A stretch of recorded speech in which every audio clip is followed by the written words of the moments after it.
Hello, my name is Valerie, and today I'm going to talk about a new series of videos that I'm really excited to do. So if you've watched any of my videos, although it's been a while, you may know that one of my favorite genres of books is mysteries.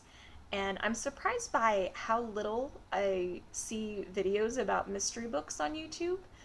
So that's one of the reasons that I wanted to do this, was to get people to talk about mysteries more because I love mysteries. They're great. I love how they have this puzzle aspect and they have this atmosphere and they have this psychological aspect of analyzing why people do the things they do. Particularly, in this case, why people might resort to the very drastic measure of committing a murder. Or even the side characters of the people who didn't commit the murder, why they didn't, or what their possible motives are. It's just, all of it is just so interesting to me. So knowing that I love mystery books, my best friend who lives out of state, she recently got married, and while I was there, I was about to leave to head back home after the wedding, and she said, "Wait, I have an early birthday present for you. My birthday's in June." So I was a little confused, but she came back out with this. So as you can see, it says there were 20 assorted mystery books. And I asked her, I said, when it says mystery, does it mean it's a mystery what they are, or they're a mystery genre? And she said it's both. So, yeah, that was one of the reasons that she wanted to give it to me, because she was so curious to see what books were in here, and if I'd read any of them, or if I would like them, or what. So we very happily opened the bag and took out all the books, and it turned out that actually 7 of them were technically action novels taking place mostly during the Vietnam War, so we gave those to her dad. But I kept the other 13. So I've never read any of these books before. I've never read any books by these authors before. I've heard of some of the authors, but I've never read a book by any of them. I just realized I lied in the video. I have read a book by one of the authors before. I've read a Mary Higgins Clark book before, but I've not read this one. I've only read one. I don't remember what it was called. I read it in high school. My mom is a huge Mary Higgins Clark fan, so I've read, I feel like I've read half of her books because my mom's told me about them. But I don't think this is one she's told me about. So anyway, just wanted to say there is one author that I've read a book by before in here. So I'm extremely excited to read these and see what they're like. So I've already read one of the books, and it occurred to me that it would be really fun to do a series discussing these particular books, for several reasons. One, I love mystery books, and it makes me sad that they don't seem to appear on BookTube very often, and so I would love for there to be more mysteries on BookTube, and I think mysteries are just generally quite underrated. So, yay mysteries. Number 2, I have a tendency to only read books that I've thoroughly researched ahead of time, or that are by authors that I've read books by before and liked, or that have really good reviews on Goodreads, and it's unusual for me to read a book just like grabbing a book on a whim off a shelf. So just to read these books with no preconceived notions about them is kind of new and refreshing and exciting, and I think could result in some interesting videos. And number 3, and possibly the most important, I just like calling them mystery books. So without further ado, like I said, I have read one of these books already, and so I thought I would go ahead and talk about it, and then maybe in future videos, since I started with 13, talking about the project and then one book today, and then next time I'll have read 2 more of the books and I can talk about both of those. So the first book that I read from the box is, is it the? I think the is covered up, yeah. The Amulet of Guilt by Phoebe Atwood Taylor, and this is not the first in a series. Did not know that when I opened the book. I figured it out real quickly when they weren't explaining anything. But it's a mystery series that takes place in Cape Cod, Massachusetts, in the 30s, 40s, somewhere in that neighborhood. This was written in 38, so it takes place in kind of that era, and it was a very strange book, I have to say.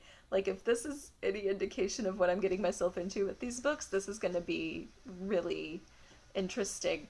Um, I enjoyed, I definitely enjoyed parts of the book. So the story in this book, the main character, I don't even know how to pronounce his name. It's right here. It's AC Mayo? Sure. Like, I had to skip ahead to look for a pronoun to find out if it was even a guy, because I kind of assumed it was a guy, being from 1938. And it is a guy. But yeah, I don't even know what kind of name AC Mayo is. But AC is, I don't know. I don't even know still what his profession is. This is like far into the series, I think. And unlike Harry Potter and that kind of thing, there was no chapter at the beginning that was like, last time in the AC Mayo series, this happened. And AC Mayo, and, solved this mystery in his private detective business. Like, there was no explanation or background at all.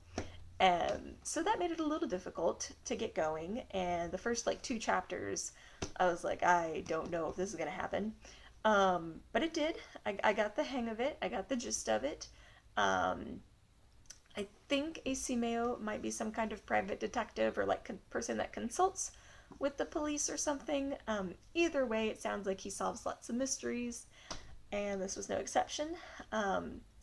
My favorite part of the entire book was that at one point there was an elephant, and a person, like, at one point AC Mayo is driving down a road, and a man stops him and says, "Excuse me, have you seen an elephant?" And I could just, like, picture that scene in my head, like in a movie, of, like, AC Mayo looking at him like, what are you talking about? But it turned out there really was an elephant that had escaped, and so it was really funny. And then later they, like, made friends with the elephant, and the elephant was my favorite part of the whole book. And although obviously, having been written in 1938, this book was not immune to a little bit, and sometimes a decent amount, of sexism and racism, which was disappointing, of course. There were female characters, and I will say it could have been worse with the female characters. They definitely, had their moments where they got to do things and kind of have an agenda. What's the word? Not agenda. Um, Agency. That's the word. The women had agency at points.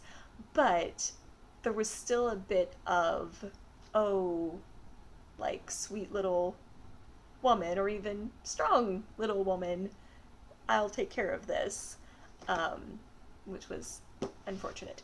And then actually the racism might have been worse than the sexism, because there was a character who had servants who all happened to be from a foreign country that they never specified, and the people were, like, just really weird about describing the people that were the servants.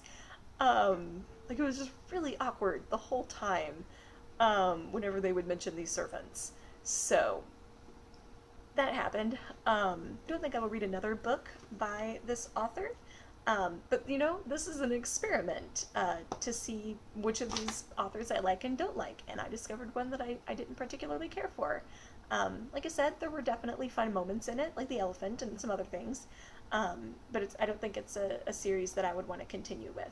Although, I was really excited because I figured out who the murderer was, and that never happens with Agatha Christie. So, I'm not sure that's a good thing. I think you're not supposed to figure it out. It's supposed to be shocking, but I totally figured it out. So, I don't know if that means I'm really smart, or if the mystery just wasn't up to par. I've read too many Agatha Christie to be fooled. So, all in all, I think I gave this like 3 stars on Goodreads. It was fun, but I probably would not read another book by this author. So, I'm really excited about this process, and I don't know, I kind of want to pull out a couple of these other books just to show you guys, because I've looked at all of them. and I don't know which ones I'm gonna read next. I think this is gonna be one of the next ones because it looks like one of the more interesting and better ones. And it says, fans of Elizabeth Peters or Anne Perry should love Diane Day's new turn of the century female sleuth. So awesome. This, I've been wanting to read this author forever. Dick Francis writes about horses mysteries. I don't know. This one seems fake. This is by like the son of Humphrey Bogart, and it's called Play It Again. Like this bag is just full of surprises. This one could go either way. It's called White Shell Woman, and it's about a young Native American woman's murder. And I can't decide how that's gonna go. China Lake. Stephen King said it was good. The next suspense superstar. That's terrifying. I'm such a chicken. Yeah, that's just a handful. There's one, I think these two are by the same author. This is probably so loud. Yeah, there's two by the same author. So I'm gonna read both of those. I think they're about communism. Or something. Goodness knows.